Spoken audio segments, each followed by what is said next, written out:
Regresamos a Sin Filtro, gracias por sus comentarios, opiniones que envían con la etiqueta SF Jimmy Sin Votos. Estamos hablando del escenario en el Congreso de la República para la ratificación del estado de calamidad que impulsa el organismo ejecutivo. ¿Van a cambiar las cosas para mañana, diputado? Hoy se interrumpió la votación, mañana se va a seguir con lo mismo. Hay otros puntos también importantes para mañana en la agenda legislativa. ¿Van a cambiar las voluntades de los diputados? ¿Qué puede modificarse en las próximas horas? Pues mañana tenemos convocatoria para elegir al nuevo Procurador de Derechos Humanos. No es descartable que a algunos se le ocurra de nuevo otra vez plantear una moción privilegiada para conocerlo. Y sospecho que podría provenir de la bancada UNE. En todo caso, esto tendría que conocerse a más tardar el próximo jueves, que también tenemos convocatoria de pleno. Y hoy cometimos una falta también porque no elegimos a los relatores de la Comisión contra la Tortura. Y eso también es un mandato de la Corte de Constitucionalidad y nos hicimos los locos, digamos. Estamos incumpliendo de verdad con conocer tres temas que son de constitucionalidad, como la elección de los relatores, el Procurador de Derechos Humanos y este caso del estado de calamidad. Para usted, diputado, ¿cuál es el punto que más genera disenso del estado de calamidad? La licencia que se le otorga a los dos ministerios para coordinarse, uno para hacer todas las compras por medio de caminos y el otro para ejecutar por medio del Cuerpo de Ingenieros del Ejército. Y recordemos que hay lugares donde el Ejército no puede entrar, como por ejemplo Santiago Atitlán. Philip, profundizando en este estado de calamidad, pareciera que sí es necesario una herramienta de este tipo en este momento donde hay una paralización de las obras, donde el MISIVI parece estar desbordado en su capacidad, pero también, ¿cómo va la gestión de este ministerio? Miren, el problema aquí en Guatemala es que pasamos de negro a blanco y nos saltamos todos los matices de grises. ¿Por qué? Porque yo creo que hay un consenso generalizado. Yo no he escuchado a una sola persona que me diga o que no esté de acuerdo con la necesidad de incorporar o de implementar medidas urgentes para atender la crisis de la red vial. Si bien no comparto del todo la interpretación del Ejecutivo sobre la ley de contrataciones, yo sí creo que la ley de contrataciones, después de la reforma del 2016, ha generado problemas de implementación. Y uno de sus problemas de implementación es que en momentos de crisis sí limita la capacidad del Estado de poder hacer compras o contratación de servicios con la celeridad del caso. ¿Por qué? Porque sencillamente se le metieron más controles. Entonces, al cumplir más controles me voy a tardar más. O sea, así es la ecuación. Entonces, ¿qué pasa? Partiendo de esa premisa que hay una crisis, que hay una limitación o una complejidad derivada de las nuevas normas de contrataciones del Estado y derivado de la ley del presupuesto, que básicamente pondría en stand-by todos los procesos de mantenimiento de obras con empresas que están siendo vinculadas a investigaciones judiciales. Hay que encontrar una alternativa. Yo creo que eso, o sea, la conclusión de que hay que encontrar una alternativa, creo que toda Guatemala está de acuerdo. Lo que pasa es que yo no voy a pasar de una alternativa de parálisis a una alternativa de, mire, aquí hay cheque en blanco, gástese lo que quiera y no haga controles. Por ejemplo, para mí, ¿qué falta en este estado de excepción? Si se está apostando por darle la facultad a estos dos ministerios de saltarse la ley de contrataciones, entonces se le debería de haber puesto un modelo de control, algún tipo de comisión interinstitucional de fiscalización, donde participe la Contraloría de forma concurrente haciendo las auditorías sobre los procesos de compra. Lo que pasa es que si yo le voy a dar un cheque en blanco y no le estoy poniendo un modelo de fiscalización paralelo, ahí sí esa es una invitación de que sabe ni qué va a pasar con el dinero. Marca abierta. En cambio, si yo le estoy dando, ok, te voy a dar 30 días para que contrates la maquinaria, compres la materia prima, contrates los servicios necesarios. Pero a la par de esta facultad que yo te estoy dando, te voy a poner una comisión interinstitucional de fiscalización que constantemente va a estar revisando lo que vos actúes. Y si en cualquier momento esa comisión interinstitucional dice, aquí hay sobrevaloración, aquí hubo transgresión de procedimientos administrativos, aquí no se cumplieron requerimientos de fiscalización o requerimientos de prerequisitos de las empresas contratadas, suspendo automáticamente el evento de compra. Pero eso no se colocó, o sea, ¿me entienden? El tema es que aquí quisimos darle el cheque en blanco sin poner las salvaguardas para que no hayan esos abusos. Esas modificaciones al estado de calamidad pueden provenir del Congreso de la República. ¿Hay Exacto. algún tipo de consenso para aplicar fiscalización que permita al Ejecutivo implementar, ejecutar cosas, pero con cierto control, diputado? Digamos que, por ejemplo, el día de hoy lo que yo percibí fue un choque político entre los dos bloques mayoritarios, FCN y UNE, cada uno haciendo señalamientos en torno a sus propios argumentos. Pero hubo dos intervenciones independientes, con la diputada Ninette Montenegro y el diputado Oliverio García Rodas. En este último caso, dio una cátedra jurídica de por qué no debería aprobarse el estado de calamidad. Leyendo la ley de orden público, no aplica, dice él, no aplica en absoluto. Utilizar un recurso que es para tragedias y utilizarlo para llenar hoyos, tapar hoyos. Y encima de ello, engañar a la gente, porque el mismo ministro, a quien yo le pedí la renuncia del primer día de la interpelación, el mismo ministro dijo que llevaba el 40% avanzado en obras y que el 60% le tardaría 10 años en poder cubrirlo. Entonces estamos hablando realmente de cosas ridículas. En 30 días no va a lograr hacer lo que él dice que duraría 10 años en elaborarlo. Ahora, ¿tiene capacidad de gestión ese MICIBI para, con las arcas abiertas, entrarle de lleno al tema del rescate de la red vial, si hemos visto que en gestión ha tenido unos números bastante bajos?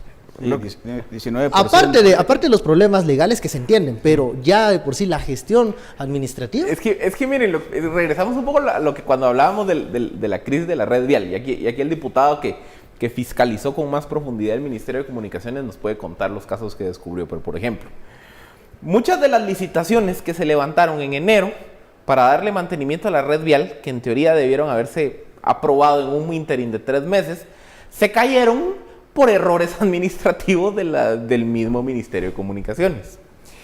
Muchos de los contratos interanuales que venían del 2015, 2016, 2017, se han enfrentado al problema que el Ministerio no hizo la previsión de gastos, no hizo la previsión financiera para asignar la constancia de presupuesto o de disponibilidad presupuestaria para el siguiente ejercicio fiscal. Entonces yo tengo contratos firmados de hace 2-3 años para proyectos interanuales, pero si yo no hago si yo no reservo los recursos para pagar el compromiso de gasto sobre esas carreteras, va a llegar el siguiente ejercicio fiscal y yo no le puedo pagar a la empresa que está ejecutando el proyecto. Es un problema de gestión. Entonces, digamos que, a ver, lo que pasa es que todos esos requisitos son requisitos que los contempla la ley de contrataciones o la ley del presupuesto. El estado de calamidad lo que está diciendo es, bueno, yo te voy a quitar todos los amarres, dale viaje. Entonces, la respuesta inmediata sería, bueno, quitando esos controles, yo creería que el ministerio no debería tener problemas para ejecutar. Pero viendo los macroerrores que han cometido en licitaciones o en eventos a lo largo de este 2017 o finales del 2016, yo ya no estaría tan seguro, porque sí creo que los problemas de gestión al interno del ministerio están llegando presentes a puntos nunca antes vistos. Sí. ¿Qué sucede en el MICIBI, diputado? Usted en su momento, cuando solicitó la interpelación al ministro Aldo García, se encontraba un poco solitario, ¿no? En ese momento. Sí, luego, sí, como que comenzaron a salir otros temas, la red vial comenzaba a presentar ya mayores problemas, sí, y comenzó entonces la bancada oficial a acuerpar o a entorpecer esa interpelación. ¿Cuáles eran esos puntos que hacen dudar de la capacidad de gestión dentro del MICIBI? Primero, que todo el año pasado se dedicaron básicamente a cubrir deuda de arrastre. Algunos interpretan que esto fue intencional para que este año la obra sea más cara, porque incluso estamos en periodo de lluvias y los hoyos se han ahondado, valga la redundancia. Entonces, estas anomalías dentro del ministerio fueron denunciadas por mi persona y por otros que se van a sumar en el seguimiento de la interpelación y que seguramente conducirán a la solicitud de el voto de falta de confianza al ministro Aldo García. En este punto, ¿usted ha encontrado apoyos u otras bancadas que le han manifestado que van a seguir en ese juicio político y cómo van a votar para pues ya este están estado de inscritos en calamidad? lista, o sea, ya están oficialmente designados.